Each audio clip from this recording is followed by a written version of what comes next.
is a great pleasure to give a talk on the administrative litigation procedures reform in Japan. Japan has experienced significant judicial reforms in the 20s, 2000, and various kinds of reforms were introduced. And we may be able to say that judicial reforms introduced in 2000 to be the second largest judicial reform ever introduced after the end of the Pacific War. During that time, the significant and radical reforms were introduced by the occupation officers and the occupation forces. Some of the reforms, such as the introduction of law school system and citizen judge, or the lay participation in Japan, was widely noted and widely discussed. But so far, not much attention has been paid on the reforms on the administrative litigation procedures. So I'd like to focus on these issues and talk about a little bit about the underlying issues and what kind of reforms are introduced in Japan. Well, after Japan has decided to introduce the Western legal system, the Japanese government has decided to adopt the German type administrative law system. So they decided to establish the administrative court and give a jurisdiction on cases filed against the government, so that the public were not allowed to file a suit against the government in the judicial courts, and the administrative court was a part of the administrative organization and not a judicial court.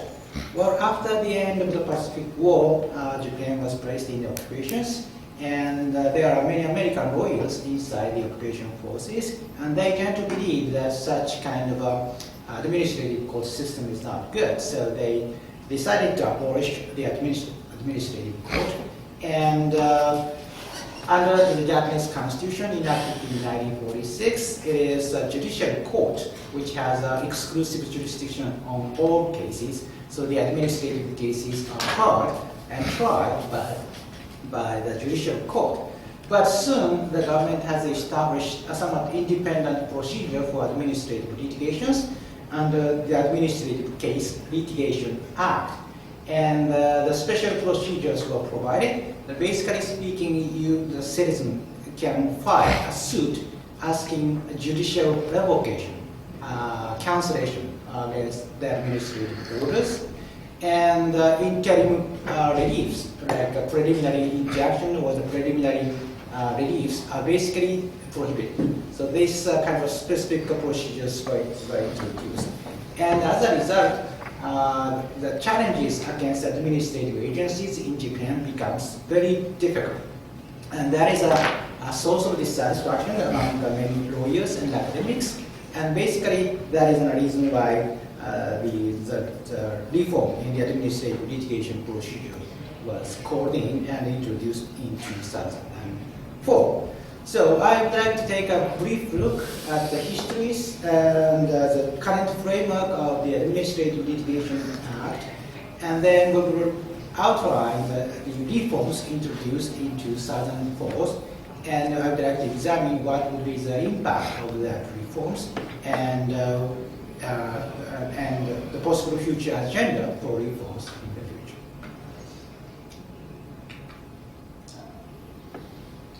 So, this is the basic introductions, so that the judicial reform in the 2000 and amendment to the Administrative Case Litigation Act in 2004. So, basic historical background. As I just mentioned, that after the Meiji Restoration in 1868, the Meiji government was decided to introduce a Western system of Western legal systems. And initially, Japan has looked into France for a model, and then eventually, Japan has ended up in establishing whole legal system largely based upon the model of Germany. So they have decided to accept the administrative law system from Germany, and they decided to establish administrative court. So So as I just mentioned, that administrative court is not a judicial organization. It is a separate organization belonging to administrative department. And the public can file a suit against administrative agencies only into this administrative court. And it is only one court was established in Tokyo, and the public was allowed to file objection based only on the listed grounds, so that the administrative court did not have a comprehensive jurisdiction on claims. And there are many restrictions on the procedures on the administrative court, so that the judicial control against the administrative department was quite weak before the end of the Pacific War. After the end of the Pacific War, Japan was placed by the occupations.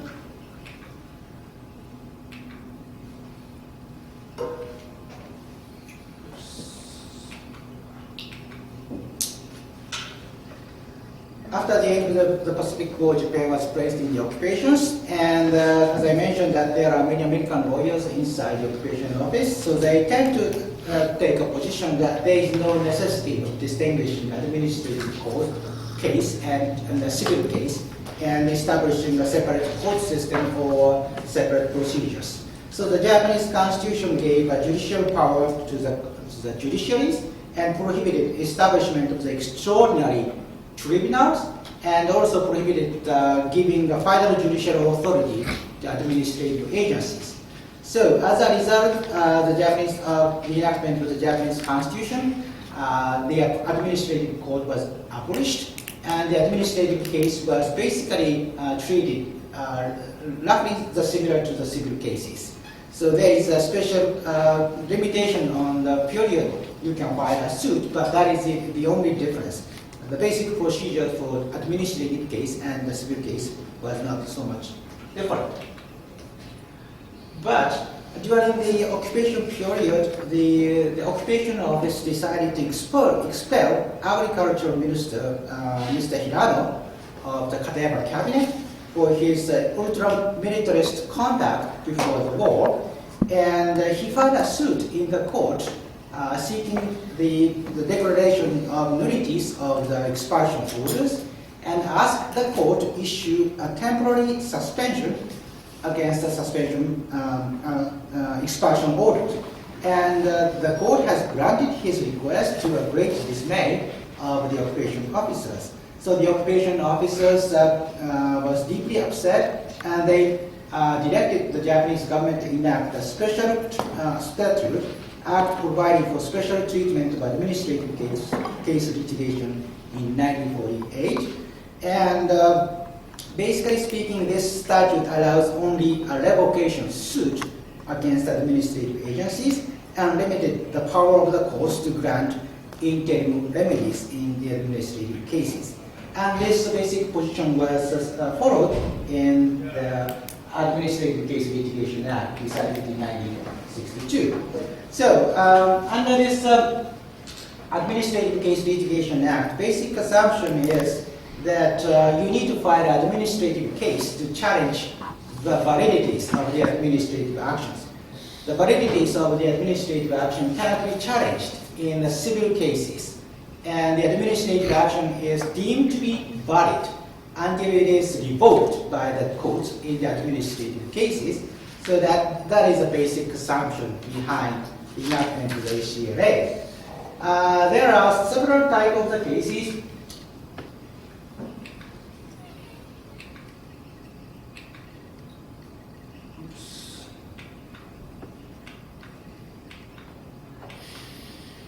There are several type of cases which could be filed against administrative agencies. The first type of case is a contest suit, that is a suit to contest the administrative actions, and 4 types of the actions were included.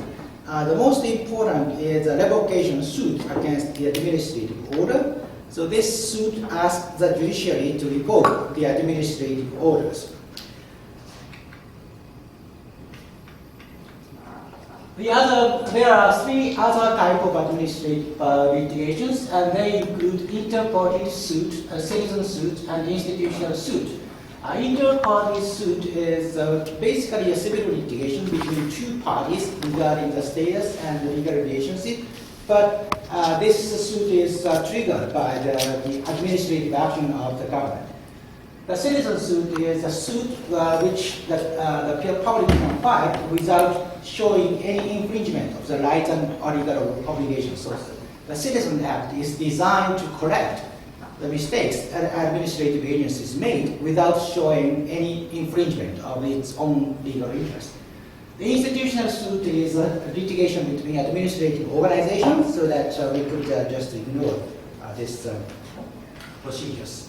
So the basic procedure for a revocation act is that the public must file a suit in the court within the 3 months after they learned about the administrative orders, and it could be only filed against administrative order. And in order to file administrative suit, you got to have a standing. You got to have a legal interest in seeking revocation suit. And the suit must be filed against the administrative agencies which has made a specific orders, so that the administrative agency has to be the defendant. And the suit must be filed where the agency is located, so mostly in Tokyo. So this is the basic principles of the revocation suit.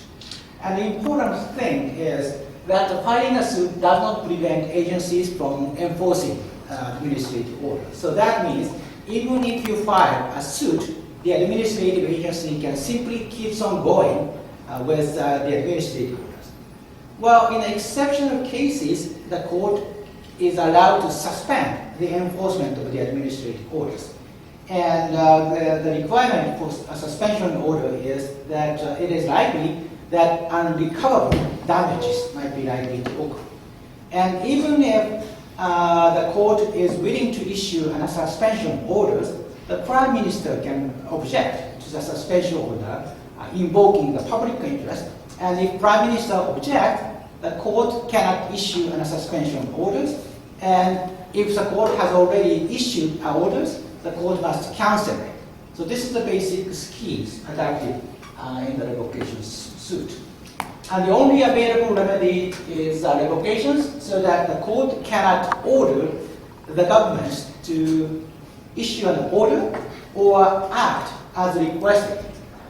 And the court can hold the administrative actions illegal only when it is only when there is a violation of law and if there is an abuse of discretion.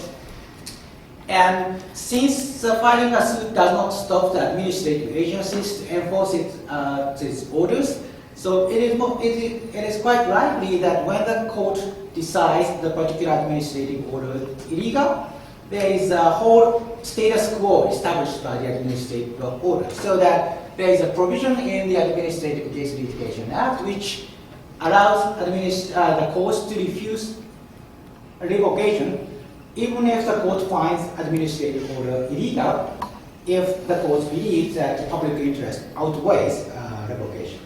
So this is the basic schemes adopted by the Administrative Case Litigation Act. The Administrative Case Litigation Act allows the courts to examine record ex officio. So that is say that the procedure for administrative cases is not totally adversarial. And this provision was inserted to make sure that the citizen can receive assistance from the court.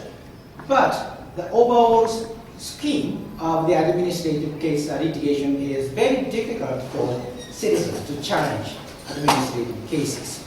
Well, the Japanese court has interpreted this Administrative Case Litigation Act scheme very narrowly, so that as a result of these judicial interpretations, that the filing a suit becomes very difficult. So the first one is the only government action that has a direct effect upon rights and obligations of the general public was regarded as administrative orders, so that any kind of other administrative actions, any other kind of action of the government cannot be challenged by revocation orders. And one of the leading cases decided by the Japanese Supreme Court is decisions to establish garbage burning facilities by the local government, and this decision was not regarded as administrative order because it didn't have any direct effect upon rights and obligation of the general public. And also, that one of the other significant precedent of the Japanese Supreme Court is a case on the redevelopment plan. Well, this redevelopment plan was widely used to reorganize the crowded areas, so that if the government has established redevelopment orders and that particular property is included into the areas, the owners of that properties will be placed on restrictions. They cannot change the properties without permissions. But the Supreme Court of Japan has concluded that still the redevelopment plan is merely a plan and is not having a direct effect upon rights and obligation of the general public. So the Japanese Supreme Court denies that the redevelopment plan is a governmental administrative orders which can be challenged by the revocation suit.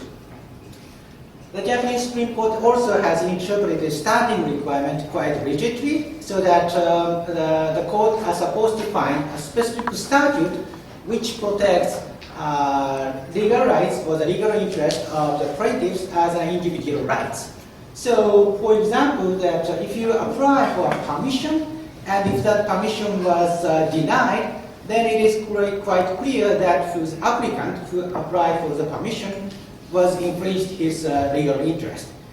But this doctrine has presented very significant issues with respect to other kind of regulation. The typical case is the juice regulation case, in which the government has approved the fair competition practices with respect to display on the juice. So there has been controversies about use of the word juice for the beverages without any fruit ingredient. And the wives' associations were very much deeply upset by the government approval of the display regulations, which did not require the beverage container to show no fruit ingredient into the beverages which does not have any fruit ingredient. Well, at issue was the standing of these wives' association, which is the largest consumer group advocate in Japan, and its individual members. The Japanese Supreme Court construed the specific act prohibiting and regulating improper display and concluded that the statute was part of the antitrust regulation designed to make sure that the fair and the free competition would be maintained. So that the Japanese Supreme Court denied that the statute is protecting the interest of the consumers as an individual interest. The statute was merely designed to protect consumers' interest as a general public interest, not giving individual interest to individual persons. So as a result, the Japanese Supreme Court has denied standing into the consumers in this case. And Niigata Airport case expanded the standing requirement a little bit. In this case, the government has approved regular airplane service from Niigata Airport to Seoul, Korea. And the local resident who has complained about regular service because of the noise has filed a suit challenging this governmental approval. What at issue was whether these local residents have a legal interest to challenge the approval of the regular airplane services from Niigata to Seoul based upon the noise. And in this case, the Japanese Supreme Court has interpreted and considered not only the specific statute based upon as a basis for the governmental approval, but also relevant other statute, and the Japanese Supreme Court in this case found a standing for the local resident. So to that extent that this judgment is relaxed some of the requirements for the standing, but still the mere factual damage is not sufficient, and even if the plaintiff suffered significant damage, you cannot file a suit unless you can find some statute which protect your interest as an individual legal interest. So this is the basic position adopted by the Japanese Supreme Court. And once again, the mandamus or the injunction suit were not provided in the Administrative Case Litigation Act, and the Japanese Supreme Court, as well as Japanese lower courts, has been so unwilling to accept the mandamus or injunction suit.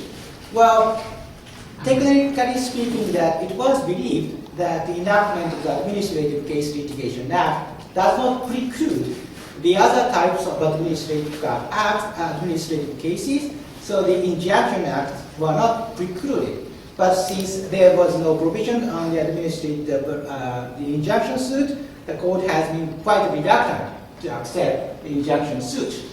So as a result, it becomes very difficult to challenge administrative action in Japan.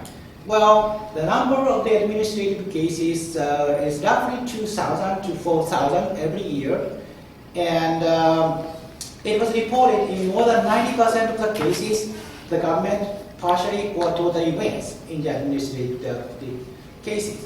Well, in contrast, in France, the administrative tribunals accept 170,000 cases every year, so that you may understand how small number the administrative cases in Japan is. So this is one of the peculiar characteristics of the Japanese administrative litigation procedures. So the difficulty of administrative litigation has attracted many attentions, and lawyers and academics are complaining about these difficulties. And eventually, Council of Judicial Reforms, examining the possibility of the judicial reform, concluded that the Administrative Case Litigation Act is not properly functioning, and so they decided to consider various issues. And the Japan Federation of Bar Association, which is a national association of the lawyers in Japan, has proposed various kind of proposals. And examination committees of the headquarters for promoting judicial reform, which was supervising various kind of actual measures to be implemented, has concluded a report calling for the amendment to the Administrative Case Litigation Act. And as a result, in 2004, Administrative Case Litigation Act was amended. So there are significant number of the amendment in 2004. The first one is a clarification of the standing requirement. The traditional definition of the standing was kept intact, so that the Japanese the legislature did not expand the standing requirement, but it provided for the clarification of the standing requirement, incorporating with the holdings of the Niigata airport. So now, the courts are supposed to examine not only the specific statute at issue, but all the relevant statutes in order to find out whether the plaintiff's interest is protected as individual rights or individual legal interest. So to that extent, this amendment makes clarify the standing requirement. The second point is that they have specifically provided for the mandamus and the injunction suit. So when there is a serious damage is likely to occur and there is no alternative means to avoid that serious damages, now the Japanese courts are specifically authorized to issue a mandamus, ordering administrative agencies to conduct as requested, or issue an injunction ordering administrative agencies not to act as complained. So these are the specific reforms. And also, the Japanese legislature has adopted several measures to improve the revocation suit procedures, so that now it is against the government or local government, not particular administrative agencies. And the plaintiff is allowed to file a suit in the district court where the plaintiff is living. So you don't have to go to Tokyo to file a suit against administrative agencies. And now the plaintiff is allowed to file a suit within 6 months, not 3 months. A little bit longer. Also, the court can require the governments to provide specific explanations with respect to the administrative actions. And also, the government, the statute has required the administrative agencies to notify the public about the administrative litigation and specifying who should be the defendant and when would be the deadline for submitting administrative case. So all these measures are introduced in 2004 as an effort to improve a revocation suit. And several measures are introduced to expand the interim remedies so that the unrecoverable damage requirement was modified with the serious damage. So that means that the requirement for issuing suspension becomes much more lower, so that theoretically speaking, it becomes much more easier for the courts to issue suspension orders. And also, the temporary measures with respect to mandamus as well as the injunction was specifically provided. So as a result of these measures, it becomes much easier for the general public to file a suit against administrative agencies. But this amendment did not change the basic philosophy of the Administrative Case Litigation Act, so that the basic principle that you are not supposed to seek invalidation of the administrative conduct in civil suit was not changed. So basically speaking, you still have to file administrative litigation to challenge the validities of the administrative action. Well, seeing as a measure to facilitate revocation actions, I guess these measures are very significant, so that we have to wait and see to what extent these measures will contribute to the further increase in the number of the administrative litigation.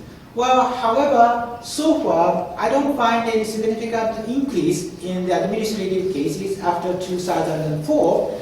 And basically speaking, the number of the administrative cases remains something between 2,000 and 4,000 every year. So to that extent, I didn't find any significant impact on these measures against actual practices. So, but we have to wait and see to what extent this amendment will have a significant impact. The mandamus and the injunction is a very significant steps, and now the Japanese public are granted opportunity to seek injunction against administrative agencies. So this is a very significant improvement. But so far, we do have several cases that decided by the lower courts on the injunction and mandamus suit. But looks like still, most of the Japanese lower courts are not willing to grant injunctions so easily. So to that extent, that the explicit provision on mandamus and the injunction might have a significant impact, but so far I don't find any significant actual impact on the actual practices.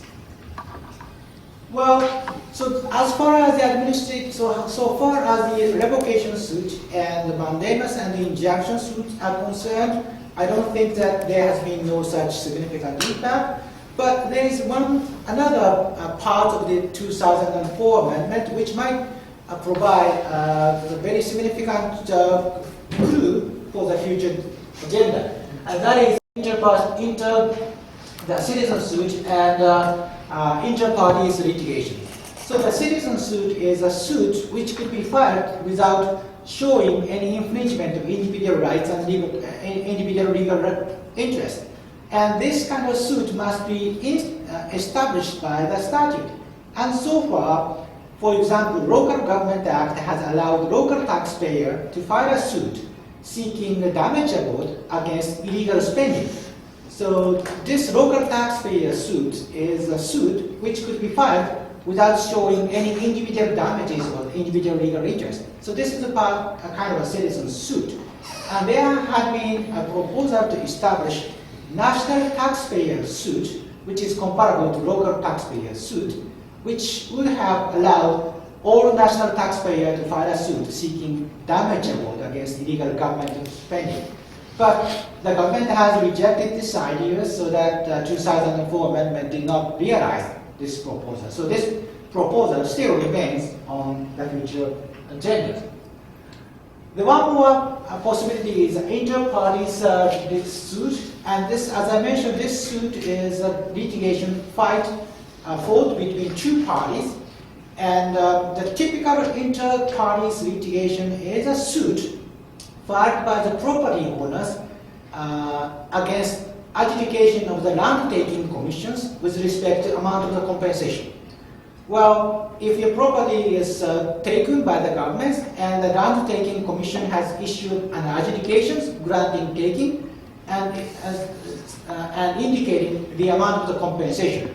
Well, the property owners, if the property owner is dissatisfied with the amount of the compensation, that he or she can file a suit, but not against land-taking commission, but against the person who applied for the taking. So that is the railroad companies or the cities or the local government who is developing properties or who is building a school or public facilities. So you got to file a suit against the person who is taking the properties, not against the government who adjudicated for the taking. So this is a kind of the typical inter-party suit. But many of the academics in Japan came to realize this inter-party suit is really a suit very similar to civil suit seeking declaration of the legal relationship between two parties. So this inter-party suit can be used to seek declaration against the public legal relationship between two parties. And these suits could be invoked against administrative actions other than administrative orders. So some of these academics are very much interested in utilizing this inter-parties litigation as an alternative to revocation suit. So during the process leading to the 2004 amendment, the opinion of the academics was split. One school of scholars argued for the wider use of the revocation suit. So they argue for the relaxation of the administrative order requirement, relaxation of the standing requirement, so that in order to make it much more easier to seek revocation action. The other school of academics opposes expansion of the revocation suit. They rather wanted to keep revocation suit a minimum, and they wanted to use inter-parties litigation as an alternative because there is no such restriction on interim remedies with respect to inter-parties litigation, or there is this basic litigation is basically civil litigation. So as a result, the 2004 amendment introduced both measures into the actual change, so that this kind of change might have a significant impact. Well, so far, as I mentioned, with respect to the number of the cases filed against the government, I don't find any significant impact. But some of the recent Supreme Court decisions is indicating some possibility of changes. And I'm glad to mention about some of these significant court decisions indicating possibilities of change.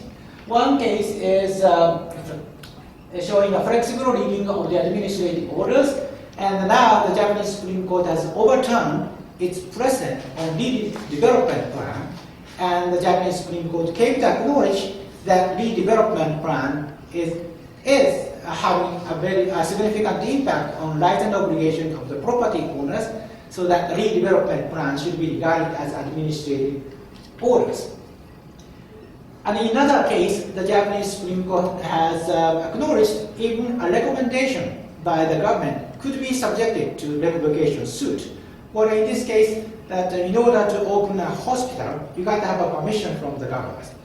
And before making the permissions, the governor can make recommendations based upon the medical service plan of the localities. And there is no legally binding effect onto this recommendation. So to that extent, recommendation is a virtually administrative guidance without having any legal binding effect. But according to the National Health Insurance Act, you got to have a certification from the governors to treat patient with national health insurance. And since Japan is national health insurance is mandatory, not many patients will be treated without any insurance. So, and in this case, if the hospital could not accept the recommendation, the governor is likely to deny certification of that hospital which is qualified to treat this patient with national health insurance. So that is say, even if you can open hospital, you will not have patient, and that is practically speaking precluding the possibility of opening the hospital. So the Japanese Supreme Court now said this recommendation has a de facto binding effect upon the public, so that this recommendation can be challenged by the revocation suit.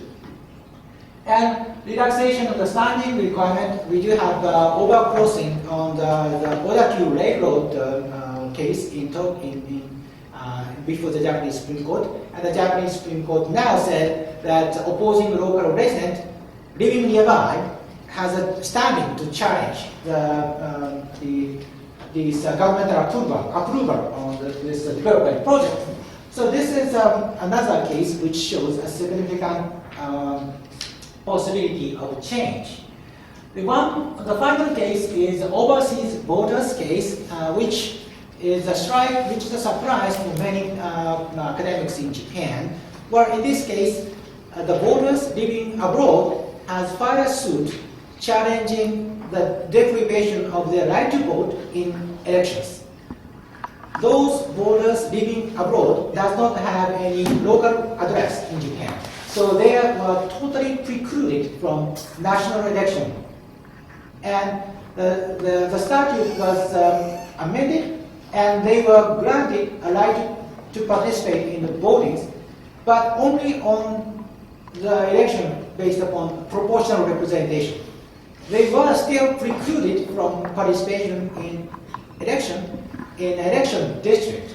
And these local voters filed a suit seeking declaration of these deprivations and constitutionalities, and seeking the declaration of their legal status as voters capable of participation in national elections, and seeking damages.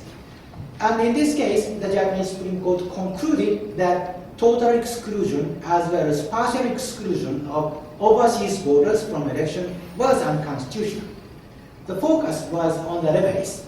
The Japanese Supreme Court has avoided relying upon the suit seeking declaration of the unconstitutionalities of the statute, but the Japanese Supreme Court has granted a remedies affirming these plaintiffs' legal status as eligible voters to participate in the next coming election.